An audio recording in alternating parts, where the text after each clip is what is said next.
This is the Fuel Sports Network. Behold the King of Kings. We couldn't do diddly poo. I'm dropping the hammer. No, you're not. And that's the bottom line. Here, have a quarter, make a phone call. I have wrestled with an alligator. What? I done tussled with a whale. What? I done handcuffed lightning, throw thunder in jail. Funky butt loving. Did he say funky butt loving? There's no crying. There's no crying in baseball. Let the big dog eat. Woo! Whoa! Woo! Whoa! Woo! Woo! Woo! Woo! Woo! It's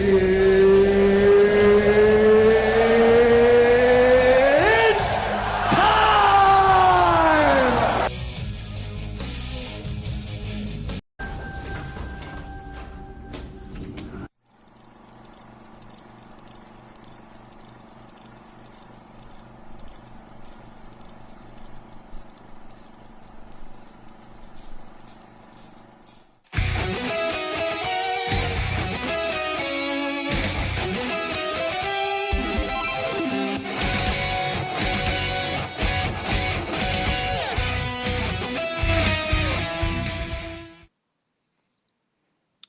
Good morning, everyone. As you can see over here, and it is to my right, your left, my right, something around there. Somebody's wrong and somebody's right, because we have the one and only Will the Thrill, the insider himself, on the show today. We're having a little bit of technical difficulties, unfortunately, on Will's side. So we're going to hopefully be able to get that addressed here shortly. We're going to get him all figured out, and then we'll get him back in here. But good morning. Will, how you doing today, buddy? Doing good, though. Looks like I'm a little bit off space here at the moment. A little off axis a little bit of technical difficulties. It's probably because of everyone soaking up all of the bandwidth today, searching their social media streams about something happened last night. Something went on. I don't know. It was my birthday.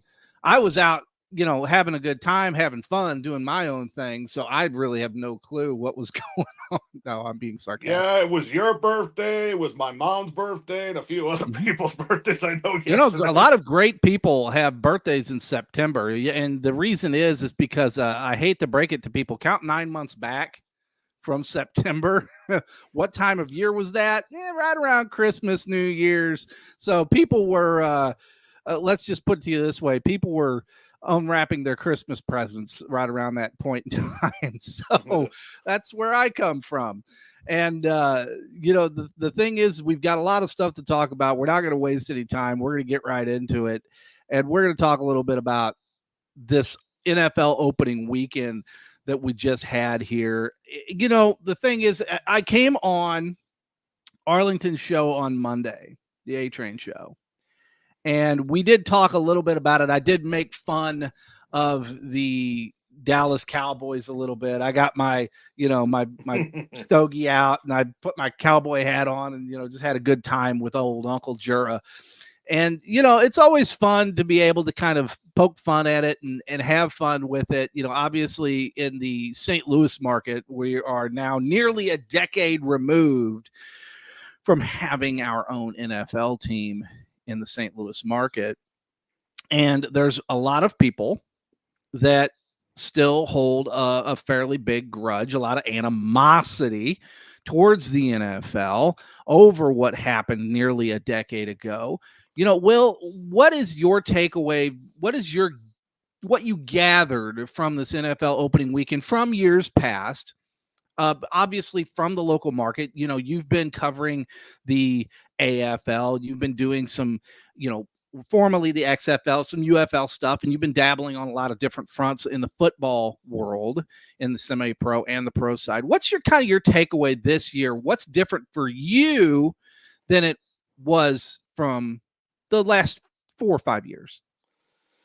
Well, of course, I was very heartbroken along with me and my brother for when the Rams left in 2016 because we were there for the NFC Championship against the Buccaneers before they won the Super Bowl. So that's a very big memory there. And that's how we actually wanted to become like high school football players. And we were both very good at that. And it's kind of different because like ever since then, we're still like looking at the NFL, but just not the same way because we don't really have any local interests. We still do fantasy, though we're kind of losing a bit that way, a little bit in the ways. It's still kind of fun, but it's still kind of hard to like keep at it sometimes, especially with all time. The one thing that's completely different is how you consume the NFL. It used to be just those local channels. Now you got the Red Zone. Now you got. Don't even get me Yeah, that started it's with. all on YouTube now instead Yeah. of being on just exclusively on either Dish Network or DirecTV, whatever it was for the years that it was. Now you have the ability to consume the product pretty much wherever you want from either a device, wherever you are, either, from a park bench locally. I mean, you could do whatever you want and watch any game in any market at any point in time. It's a lot different animal today than it was, 10 years ago. Am I wrong? No, you're not wrong. And the bad thing is actually paying more out of pocket for it because now you got the Peacock exclusive games.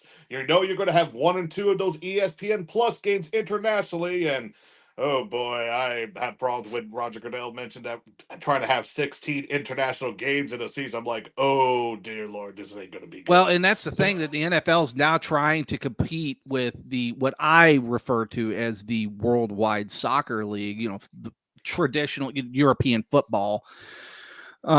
They've really kind of tried to step into that. Now they're doing Germany, they're doing Brazil, they're doing, obviously they've been doing London for the last, several years.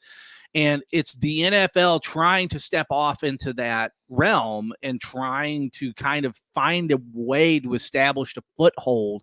And everybody talks about logistics, right? I've talked about it for years when it comes to the NFL expanding. Where are they going to go? What cities are they looking at? Municipalities, so on and so forth. Are they talking about maybe putting a second team in like someplace like Chicago because they already have 2 teams in LA? They already have 2 teams in New York. New York, it's worked. Because in New York, there is such a mass populace that you can afford to do that. And plus those teams are established in the Giants and the Jets. They're not like they were just with Los Angeles. They've only been there for the last, 8-9 years.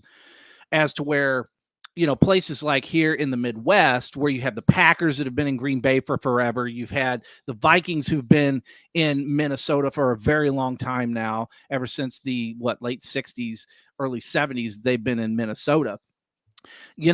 For people in the Midwest, and this as well as I do, that you're looking at something where you have a better understanding from the fan base in the Midwest.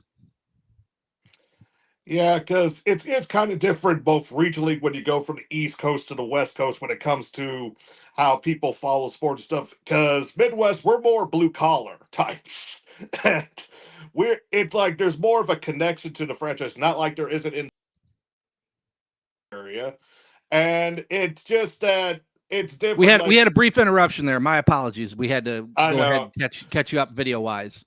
You hate those technical glitches in the morning. Well, it's just what it is. I mean, that's the unfortunate side. The day after a big event on social media, you just run into those problems. Yeah. And it just that like in the Midwest, we take things a little bit more passionate in the ways, like not like they're not passionate in the East Coast. I do question some in the West Coast, but you get my point on that. It just right. And it's just like it's different and stuff, and like because you could see it. Because though I will say that you see more of passionate football fans elsewhere in the college football world, and heck, even that landscape has changed greatly. Well, in the college football, we've got we've got a really good insight into how big college football really has become for the fan bases. due to, NCAA 25 coming out, everybody was just hot to trot about that, come out on all the platforms, PC, Xbox, PlayStation, so on and so forth. Yours truly has been playing it. And the reality is that it was surprising to me that, yes, I love college football. I love to watch college football. I'm not a big football betting guy, just for the sole fact of that that's not really what I like to do. I just don't have the attention span for it. You were talking just here a few moments ago about your fantasy leagues, so on and so forth. This is the first year in probably about 5-6 years that I haven't been in some form of a fantasy league in some capacity. Typically, most years I was in 2, 3, 4 different leagues. I was running lots of different teams, and then lots of different, from Yahoo to other, platforms, running fantasy leagues. And I did have my fun with it. The problem that I have with fantasy leagues, and it has been for quite some time, is that once you get typically set and you have your roster, you're set. So it doesn't really matter if you have an injury, a devastating injury, let's say to a top flight quarterback that you're really pulling down a ton of fantasy points, or a top flight receiver or running back. Those are the ones that ends up hurting you during the season, during your fantasy, because what ends up happening is you lose all those points. And now who do you have to plug in? Well, try to hit the waiver wire, or try to hit the trade, wire, whether or not, and people get vindictive, just like teams do. And they don't want to make a trade. They don't want to send you that guy just because their team stinks. And they're like, hey, you know what? I'm going to go ahead and I'm just going to make a trade. Instead of guys sitting there going, hey, listen, here, I'm going to help you out. You help me out later whenever I need help. And just trying to find a way to work on that and make it a little bit more user-friendly when it comes to the fantasy side of things. And even that has gotten complicated now, because like now you got the injured reverse spot to actually get to keep a player. Then you got the whole keeper system. Like I'm in one league that I decided not to do any keepers, or like protect like 2 roster spots, players that I had last year to transfer to the following year team. And that's got even more complicated, because that takes wherever you drafted that person's spot. Like I know I forgot what top player, what it was that's now this year that wasn't last year, that drafted very late in that round, and he was able to keep him and take that spot away in that draft.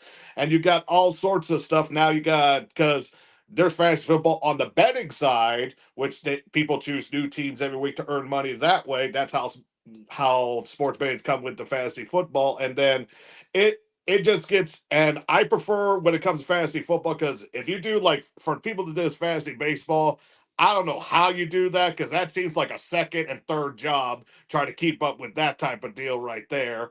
And it just amazes me, like, even 5 years ago fantasy football wasn't like this, and now it comes a little more complicated, in more of a fun way, and also trying to make money with it on the other way, on the betting side, especially on FanDuel. It also here's the thing too, is what people aren't taking into account. It's, yes, that may happen on the fantasy side. So say somebody set up, hey, everybody's going to pay into a league. And let's say I have 10 people that are going to be in the league, and the entry fee is $20, and everybody's going to put in their $20, their entry fee, whatever. And they do their entry fee and they do everything else. It does not necessarily mean that that's the full pot. That just means that's where they're jumping off at. That's where they're starting. As you can see over my shoulder, you have the big gold belt hanging right here on the wall. Some people trade belts every single season. They have a fantasy football league championship that they do. Some people will say, hey, at the end of the season, we'll rack up, see where everybody's at. And we'll still do a playoff with the top, 5 teams in the league, or the top, so ever many teams. And then we'll do a championship. Whoever wins the belt gets to keep it for this season. And then, or a cup. And some people, everybody does it differently. And so with week 1 of the NFL now in the books, I've started to see a transition in the Midwest market. I've started to see this change, especially here in this kind of St. Louis area market that, kind of comes all the way over into Western Illinois, that goes all the way down to the tip of, Kentucky, Tennessee area, down into Arkansas, back up through Central Missouri. there's been this transition. I remember in the early 2000s, late 90s, early 2000s, when this area was a heavy St. Louis NFL market. Not to say that the Chiefs were bad by any stretch of the imagination. They were still a relatively decent team. They had some bad years and some lean years, but they've had more good years than they've had lean years. And the fact that the Kansas City Chiefs have been in the Kansas City market for since the 60s, the reality is that they've had that established fan base there for a long time. St. Louis has been beaten up on for a long time. Let's go back to, pre-1960 with the Chicago Cardinals moving to St. Louis from Chicago because they couldn't compete against the Bears. So they come to St. Louis. They saddle into the St. Louis market. They stay from 1960 all the way up until the end of the 1987 season.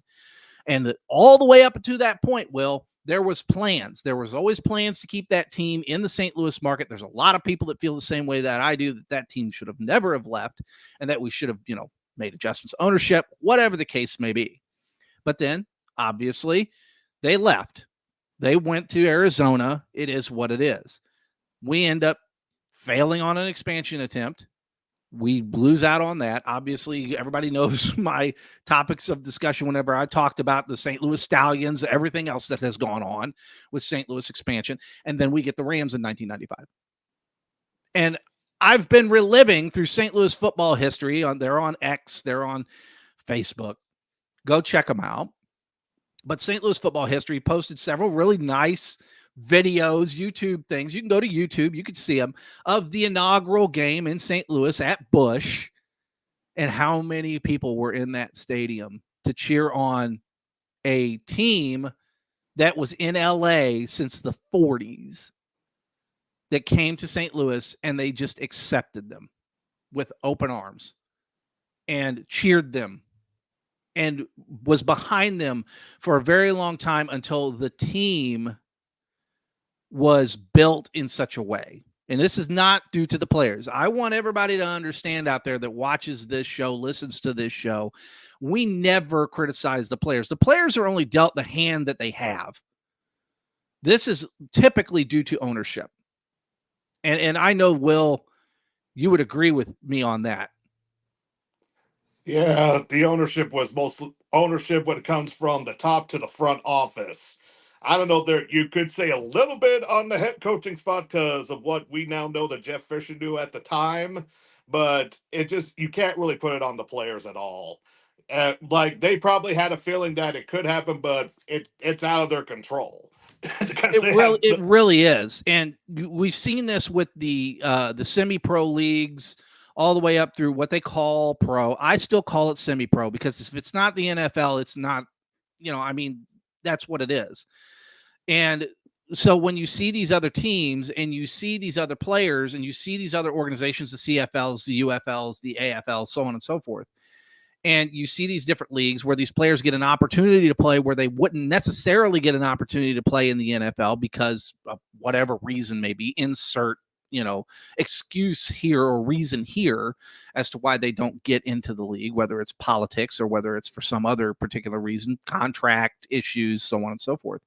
How many players, Will, have we seen in this week one of the NFL that, and I point specifically to the return specialist for the Dallas Cowboys that had a superb game this week that came out of the UFL.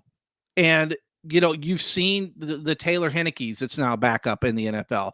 The AJ McCarrons who were, backups for years in the NFL with the Cincinnati Bengals and other teams, so on and so forth.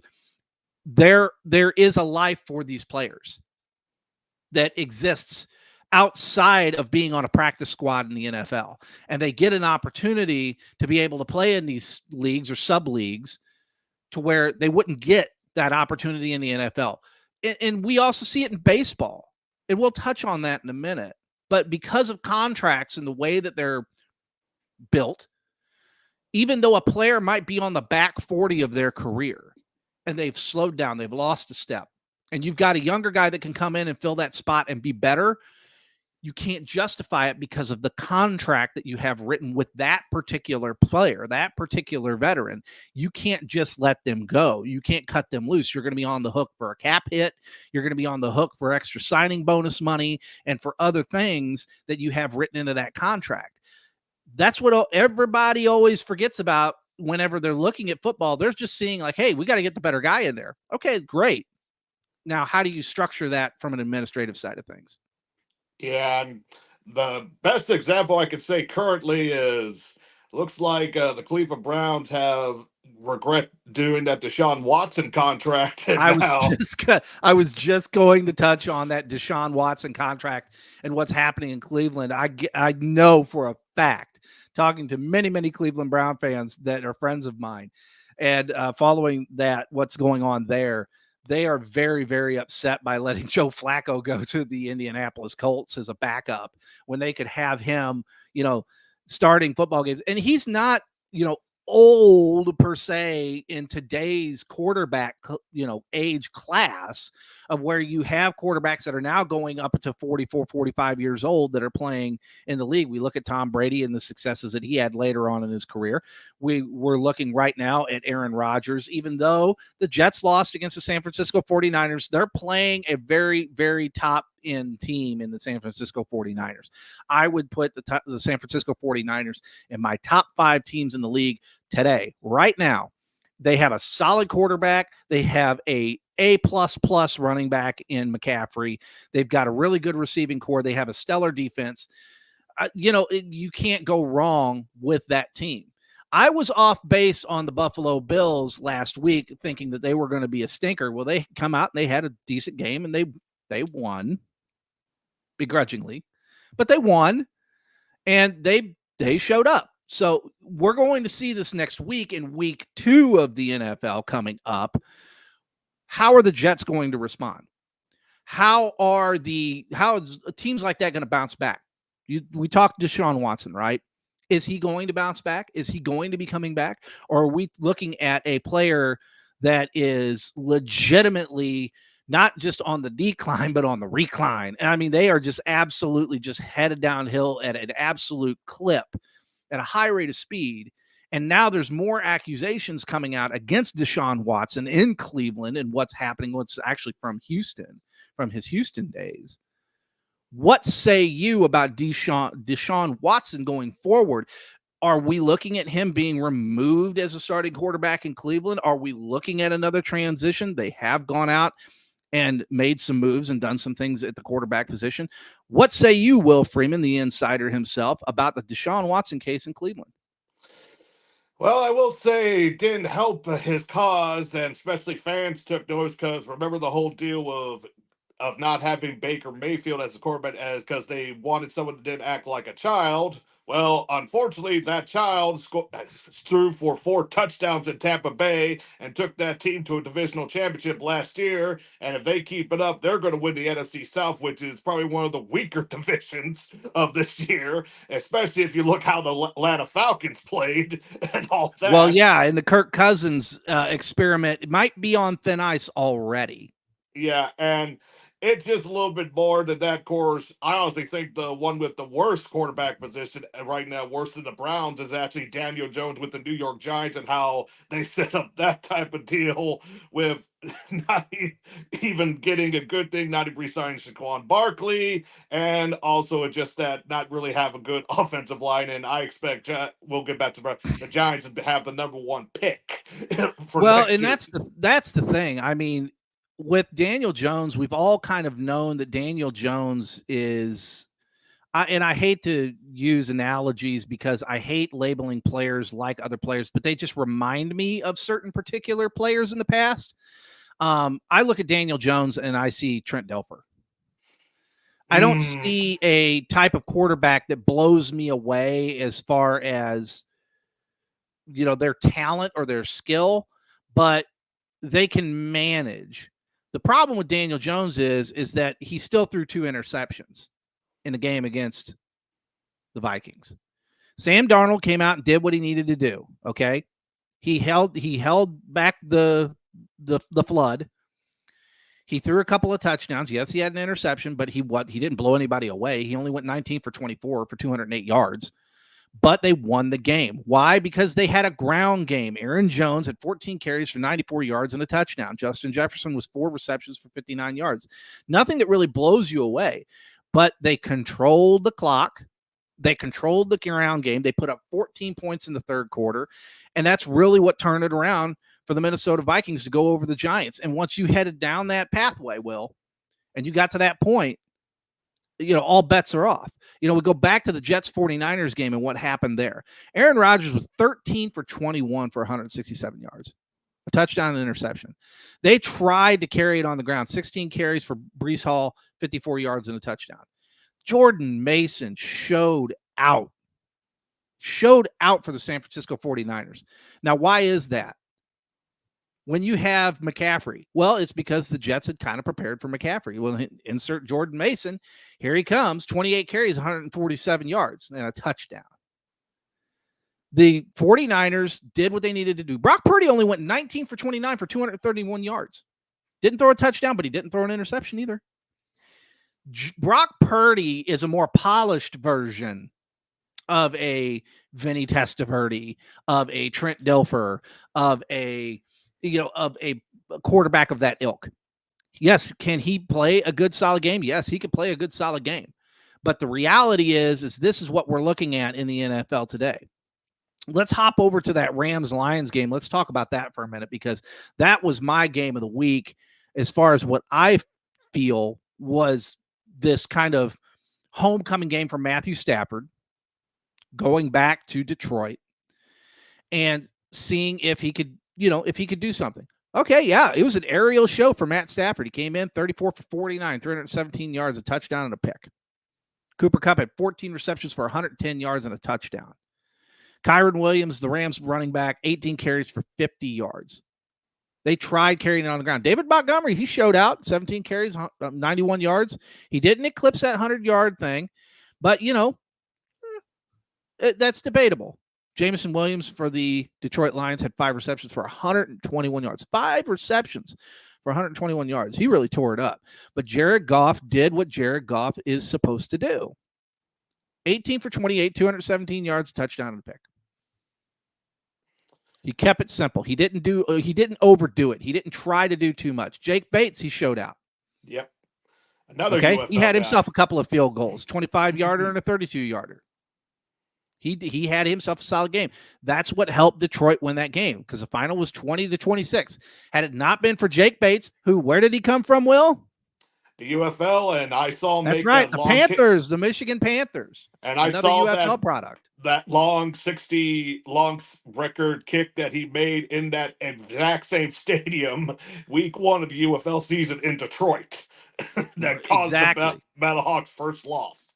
Exactly. And let's go over to the great, amazing, spectacular Baker Mayfield over in Tampa Bay against the worst named team in the entire NFL, the Washington Commanders. Jaden Daniels did not have a good game for Washington. It was not a good situation. He was running all over the place. He was their number one rusher, 16 carries and 88 yards, 2 touchdowns. Austin Eckler, who came over from the Chargers, who I believe wasn't he traded to the Bears at one point? So I'd have to go back and look at the transaction history. I don't recall that. I figured that was more of a free agent signing. More of a free agent signing, and then he potentially had gotten traded. I'd have to go back and look at those transactions. But Baker Mayfield, it's not as bad as that one guy that was traded to the Jets but didn't get that new deal. If all that's another right, exactly. But like you said, your guy Baker Mayfield, 24 for 30. 24 for 30. That's obscene. 289 yards and 4 TDs. Give that man a trophy. He took over that game. Yeah, Chase McLaughlin had, 3? Yeah, he had 3 field goals. I mean, the Tampa Bay Buccaneers, 37-20 over the Commanders. The Commanders look bad. They're just about as bad as the New York Giants over there in the East. We talked about it earlier this week. or actually last week on A Train's show. The reality is it's just absolutely fantastic that the Buccaneers had the game that they had against the Commanders, but it was to be expected. Now, the one that I was joking about it quite a bit was the Cowboys game over the Cleveland Browns. And obviously we talked about Deshaun Watson, who went 24 for 45. 24 for 45. Yikes. It's almost 50% completion ratio, 169 yards, 1 touchdown, 2 interceptions. Just a absolutely horrid, wretched game for Deshaun Watson. Jerome Ford, their running back, 12 carries, 44 yards, and a touchdown. Nothing really to speak of. But over on the Cowboys side, they just managed the game.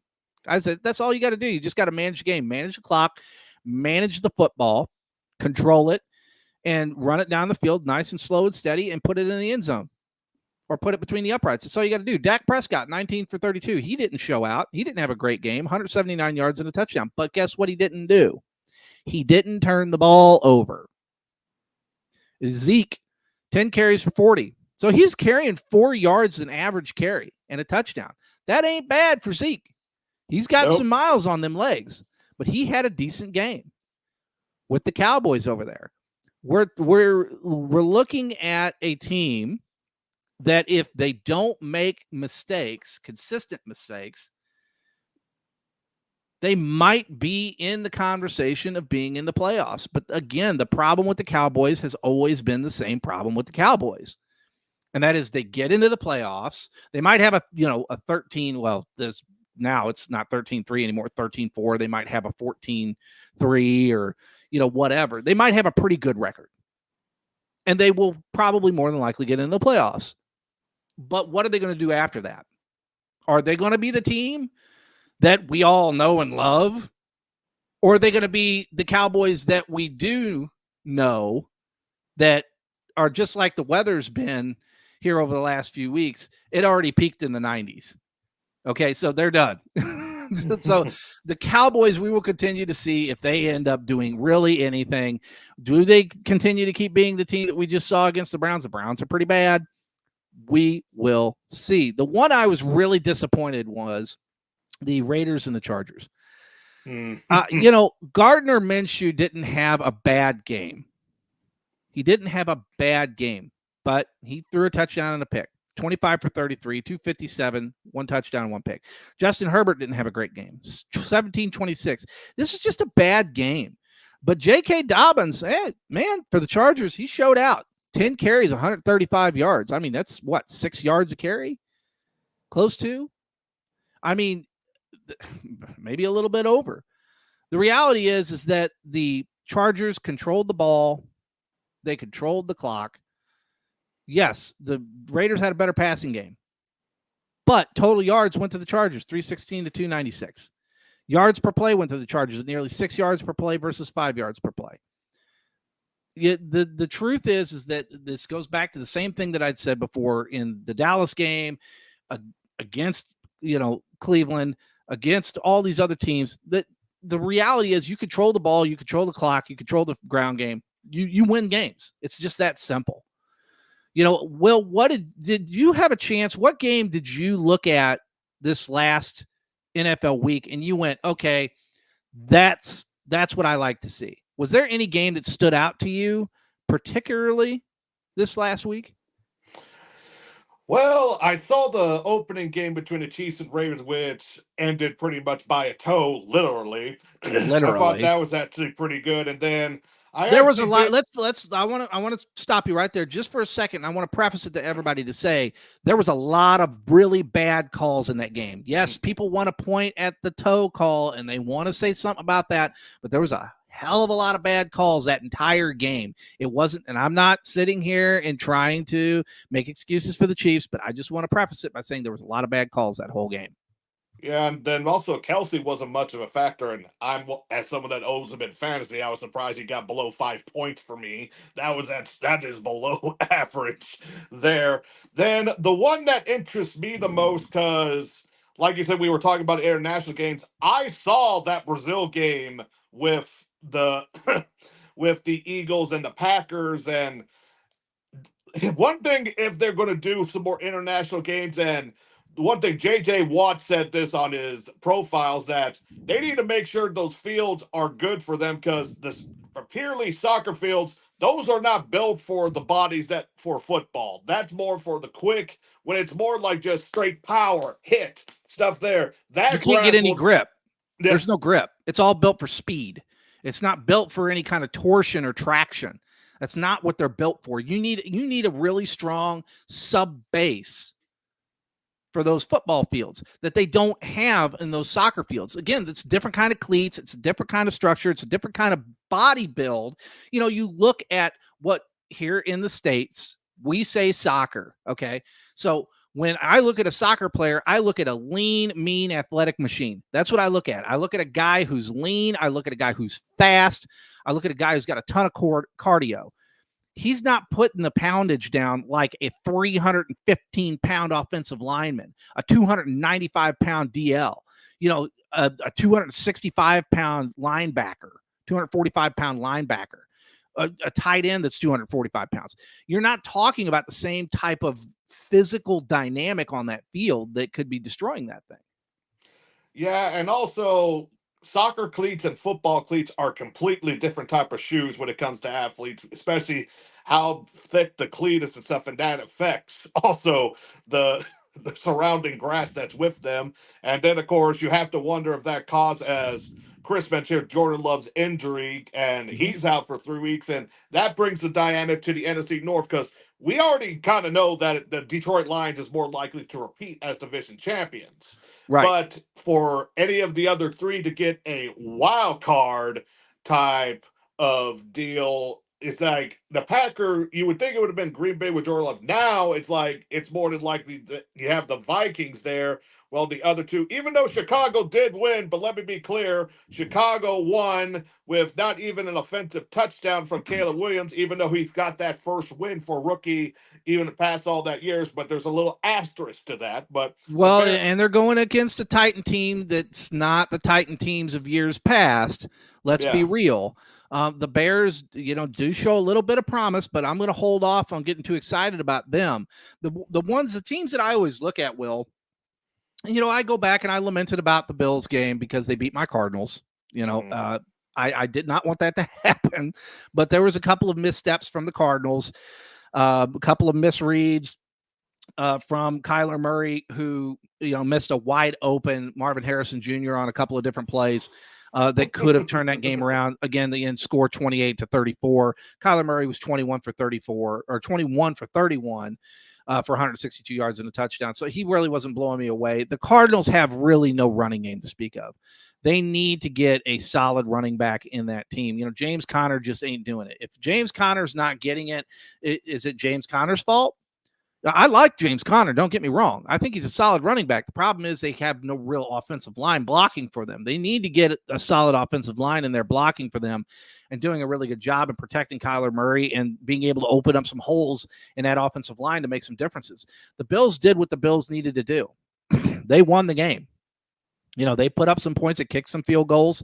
Tyler Bass, you know, had a solid game as, you know, kicking field goals, and that's what put him over. You know, he had a couple of field goals, a 39-yarder and a 37-yarder. He did a good job. He did what he needed to do. He went out, he helped them win that game. And so when you look at the Bills, if they continue to keep doing what they're doing in that AFC East division right now, the way that it is, we will continue to see how that plays out. Now, looking a little bit more into that AFC East division, Steelers. Okay. So the Steelers had their game against the Falcons. It was not a good game. Let's just be real. Justin Fields stepped in for Russell Wilson, who was supposed to start. I'm not really 100% sure still exactly what the real reasoning was of why Russell Wilson did not start. We can get into the discussions of that at a later date, but Justin Fields, 17 for 23, 156 yards. Kirk Cousins just stunk it up. 16, 26, 155, 1 TD, and 2 interceptions. This is what I stress. In the NFL, you cannot turn the ball over. You turn the ball over, you might as well just go ahead and just give up. Because at that point, once you continue to keep turning the ball over, you're just giving the team another opportunity to beat you. You can't have that. That's not what Especially with we're the doing. Steelers' traditional history is kind of a fact when you face with that type of organization. What was that, Will? We lost you there for a second. The Well, traditional especially history of when the you Steelers. face a franchise known for their defense with the Steelers, usually if their defense ever, whatever point in history gets an upper hand, they always come out with a victory. That is always what usually happens in that type of scenario. And then of course, with that you mentioned with Russell not being played there, I know a lot of fantasy owners were going and all that type of stuff because that we didn't find out until like hours before the game, kind of similar to Christian McCaffrey with the Niners for the Monday night game, and then it just interested me because like when the East. We know the Ravens are probably going to win, but the Steelers, they always have that history of somehow being in the mix no matter if it's a good year or bad year. Strangely, on the bad years, because Mike Tomlin just somehow he just Mike somehow, Tomlin's going to Mike Tomlin. I said this on A Train's show last week. Mike Tomlin has been with the Steelers organization for a long, long time. He has proven time and time and time again that he is not just a good coach. He's not just a great coach.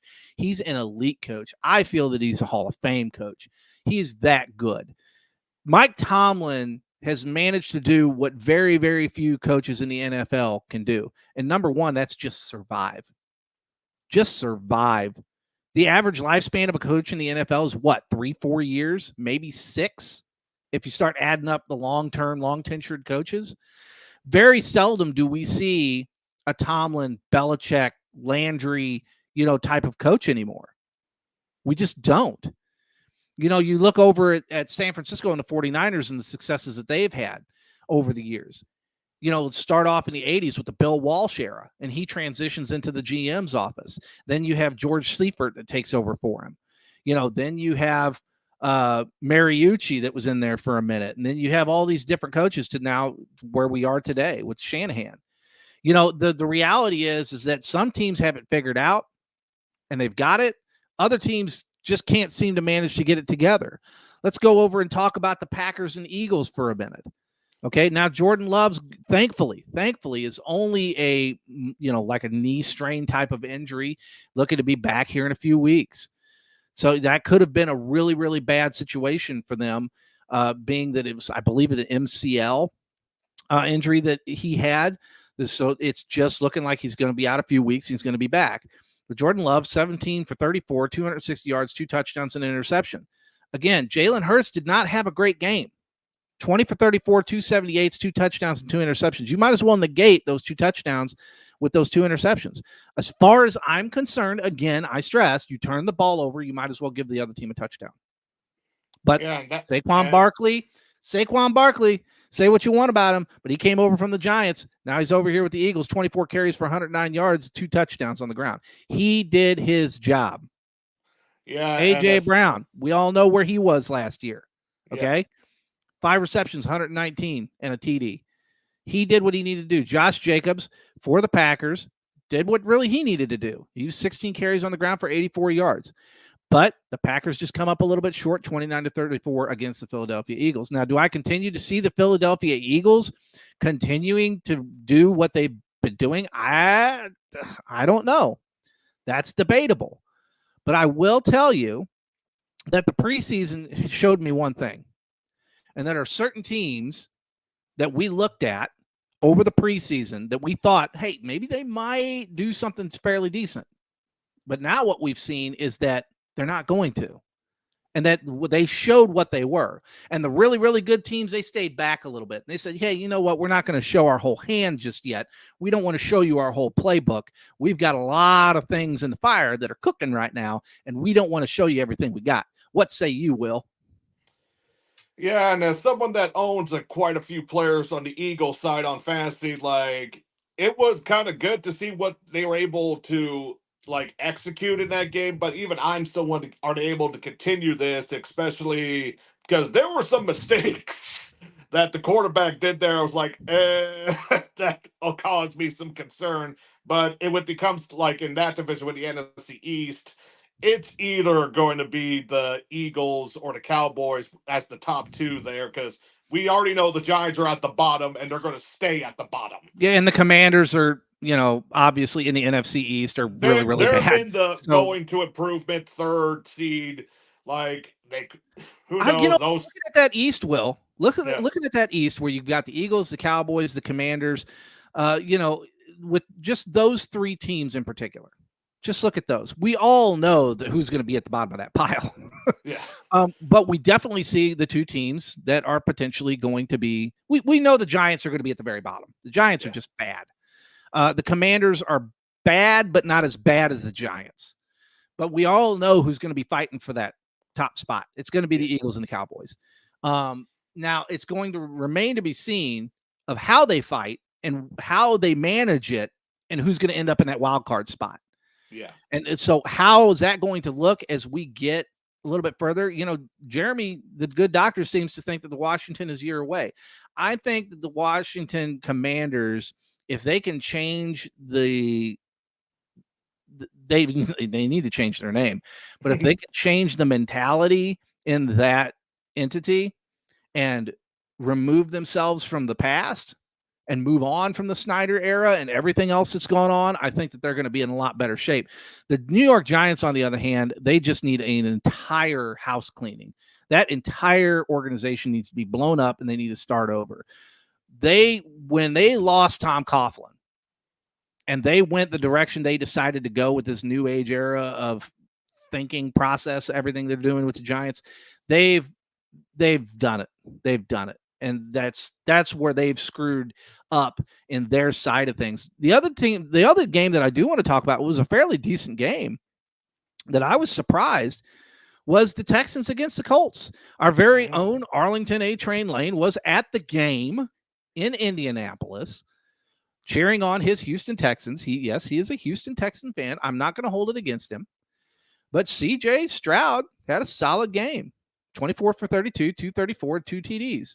Anthony Richardson didn't do much of anything. 9 for 19, guys. 212 yards, 2 touchdowns, and an interception. Yeah, you sit there and say, well, that's, he did okay. He just did okay. He didn't win them the game. That's your job. You're supposed to win them the game. But Joe Mixon, old Joe, coming out of Cincinnati, old Joe Mixon, 30 carries, 159 yards, and 1 touchdown. He took it to the house. Nico Collins, 6 for 117. Alex Pierce over on the Colts side, 3 for 125 and a TD.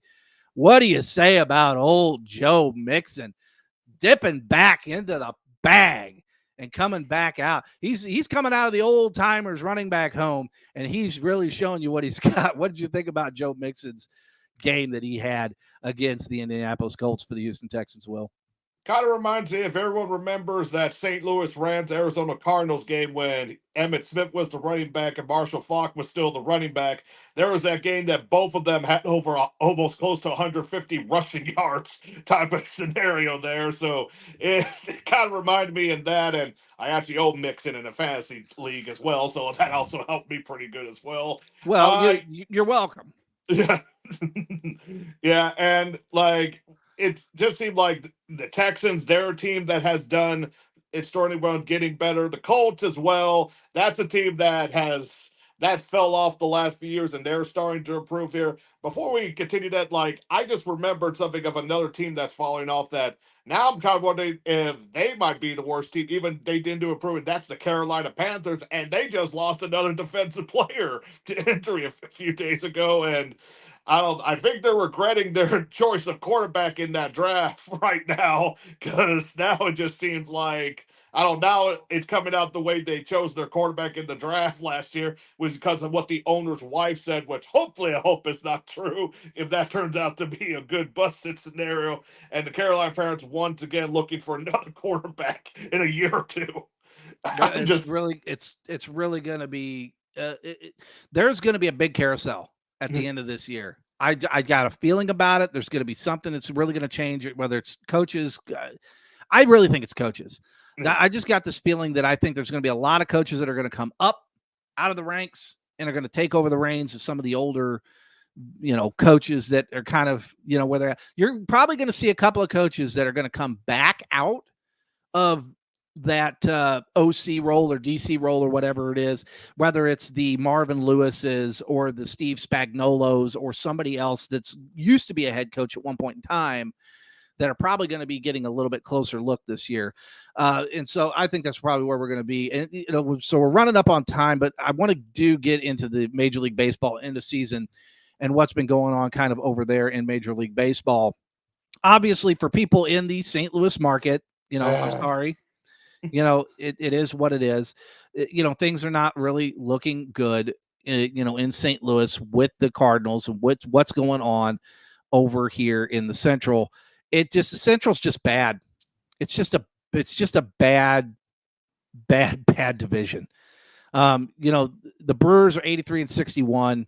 The Cubs right there with the Cardinals, 75-70, 72-72 with the Cardinals, 71-75 with the Reds, and then the Pirates at the bottom of the pile. Now, obviously, it's not nearly as bad as the White Sox at 33-113. This is by far one of the worst teams that I've ever seen in Major League Baseball. Frankly, and this is my opinion, take it for what it's worth, but I think that there should be laws in place in Major League Baseball that disallow this kind of bad planning with a franchise, and that you should be punished, whether that's draft picks taken away, whether that's international money being taken away for signings. There needs to be some kind of a punishment to feel this bad of a team and to accept fans' money to put this kind of a product on the field, to say, okay, yeah, we're going to sell tickets, we're going to sell season tickets, or we're going to sell tickets, whatever, and you justify this kind of a product for the White Sox to put this out on the field. You're in Chicago. You're in the third biggest market in the nation. And this is the kind of product you want to put on the field. And the excuse you said, well, we're planning on next season. We're planning on next season. We're going to field a better team. It's a joke. It's an absolute joke. Let's not forget the White Sox are also trying to get a new stadium, which you're going to be bummed out of luck there, especially how you're playing right now. And right, Chicago, exactly. Chicago, and the good doctor says it right here. With the Royals are they're coming up. They're only 3.5 games back from the Guardians in the Central. So the Royals are right there, man. They picked up Tommy Pham. Tommy Pham has been on Slam Pham. He's been knocking it out of the park here lately. I'm sure that the good doctor will get in there, and he will let us know about all of that. But obviously the good doctor, he's a Cardinal fan too. He still can't say that he's not, but he is a big Royals fan too as well. And Pham jacked one last night. He hit one out, and he's doing great. And I'm happy for Tommy Pham. I'm happy that the Cardinals did him right, didn't do him dirty, and they sent him to a contending team that could do some, he could help and he could do some damage. Obviously, we got the continuing story with the Athletics out there in Oakland. Where are they going to end up being? Where are they going to end up playing? Are they going to be in Sacramento? Are they going to be in Las Vegas? What's going to end up happening there? What have you heard, Will, about the athletic situation out there on the West Coast? Are we looking at them potentially being in Vegas in the next 3 to 5 years, or are we looking at something completely different that we haven't necessarily thought of? The only word that comes to mind about the whole A's moving situation, and a lot of people said, is a quagmire because of all this type of stuff that's happened. Heck, even I'm shocked about this. A's fans in Oakland are actually trying to get their final home game to sell it and actually open up that Davis section that's usually for the football games. Yeah, Mount Davis. Open for the final one. We already know, and we've seen it from analysts, that the MLB owners are just they're kind of regretting the whole moving situation because the current A's ownership, honestly, I just don't think they have the money and they don't have the right leadership.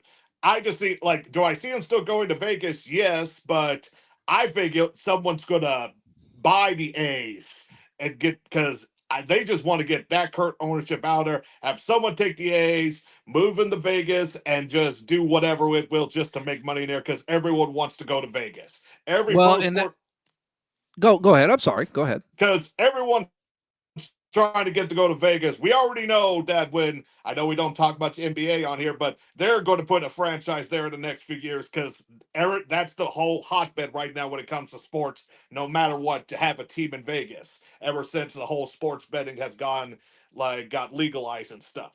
Well, the 'Cause good that's doctor does make a very valid point about the location of this proposed stadium in Las Vegas for the Oakland Athletics, or for the Athletics, whatever you want to call them, because I guess they're no longer Oakland at this point.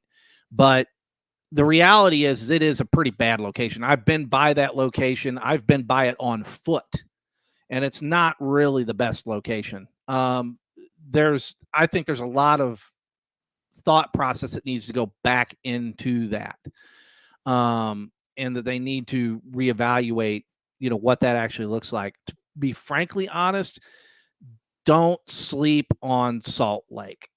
Mhm. Salt Lake is really where money is being dumped into right now, from the ownership group of the Utah Jazz, that have now managed to land not one, but two individually $850 million deals, nearly $2 billion of public funded money that's being dumped into NHL and Major League Baseball to be in Salt Lake City. Don't sleep on Salt Lake City right now, because their next move is going to be an NFL team. You can mark my words on that. And question is that going to be moving or expansion? But that's moving or expansion. I'm looking at where the NFL cannot sustain its current model going forward without expanding. Mm-hmm. Now, does that mean an expansion team for St. Louis? No, it does not mean an expansion team for St. Louis. Does that mean an expansion team for Salt Lake? I think that's a possibility. It just depends on how much money is going to be dumped into it.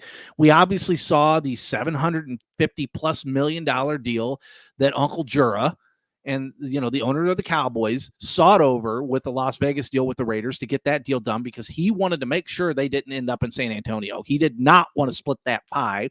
The McNair estate did not want to split that pie in Texas. They wanted to make sure that they got the Raiders out of that. So they got them into Vegas. The Raiders work for Vegas. It makes sense. The market, everything it's about, it makes sense. There was a push to get the Raiders into St. Louis at one point in time to alleviate the Rams leaving and what ended up being the lawsuit victory for the St. Louis Law team. It's where we ended up with it. So with the A's in Vegas, they better be careful, because if they keep doing what they're doing, they're going to end up in Salt Lake. They're going to end up someplace else, wherever it is that they're going to end up. So real quick, we got a couple of minutes to just touch back on the rest of the outlook of Major League Baseball, the way things are looking at. For me right now in MLB, I think you've got really a handful of teams that I'd say that are the teams you got to watch. The Phillies in the National League, great. I don't put much stock in the Brewers right now. The Brewers just really, they don't excite me. There's nothing really that they're doing. The Dodgers are obviously a dangerous team. Don't sleep on the Padres or the Diamondbacks either. I mean, those are a couple of teams over in the National League I think that you really need to keep an eye out. The Yankees are going to Yankee. The Orioles, I think, are a young upcoming team. Do they have the experience? Can they make a real serious run if they manage to get in, if they beat because they're only a half a game back from the Yankees out there in the East. So we got to kind of play that for as it is. The Guardians and the Royals, obviously, they're in the Central. They're going to fight that out tooth and nail. Nobody else is really close. The Astros, Mariners, Rangers, they're just bad. The American League West is just bad. So whoever ends up, which is looking like it's going to be the Astros, all the rest of those teams in that division are just going to end up at the bottom of the pile, is what it is. Over there in the American League West, they're about as bad as the National League Central. So, Will, what about you? What would be the one or two teams that you would look for in Major League Baseball coming to the close of this season? Well, mine is the San Diego Padres, just because of just how funny it is. Because remember, the Cardinals fired Mike Shildt, and now he is the manager of the San Diego Padres, and they are getting into the playoffs. And ever since then, it's just that he's been going up, the Cardinals been going down. Funny how that works, right? with the Padres over there in the National League West. They've really turned it around with Mike Schilt. They've really have done an excellent job over there. You know, they've been splitting a lot of games here as of late. They've been losing to some teams they shouldn't really necessarily lose to, but they're kind of splotchy. You know, they had that series set against the Cardinals, right? So they had a 4-game set against the Cardinals. They picked up the first game 7-4. They picked up the second game 7-5, but then they lost the next 2, 3-4 and 1-4 to get to the Cardinals. Then, you know, they picked up the first game against the Rays, lost the next game against the Rays, picked up the next game, you know, then they picked up a game against Tigers, so on and so forth. It seems to be a trend with the Padres where they'll win 2 or 3 and then lose 1, or they'll lose 2 and then they'll win 2 or 3. That just seems to be the trend with the Padres. But that's going to be it. We did an hour show this week. I really wanted to get an hour show in. We did a great job. Well, I thank you, good sir, for coming on and co-hosting with me today. It's always good to be able to bounce some ideas off of somebody. Maybe yours truly might be popping in on one of this guy's shows over here real soon. But thank you, everybody, for tuning in this week. We had a great turnout. I appreciate everybody being in here. We're going to see you guys all back here again next week. Tune in to Facebook, tune into YouTube. Make sure that you just add everything and do everything, because there's so much stuff that we've got going on. It's not even funny. I just wanted to say thank you to everybody for tuning in this week. We appreciate you. We love you guys. Make sure you go to fuelsportsnetwork.com. Fuel Sports Network. Tune in next week. I'm out.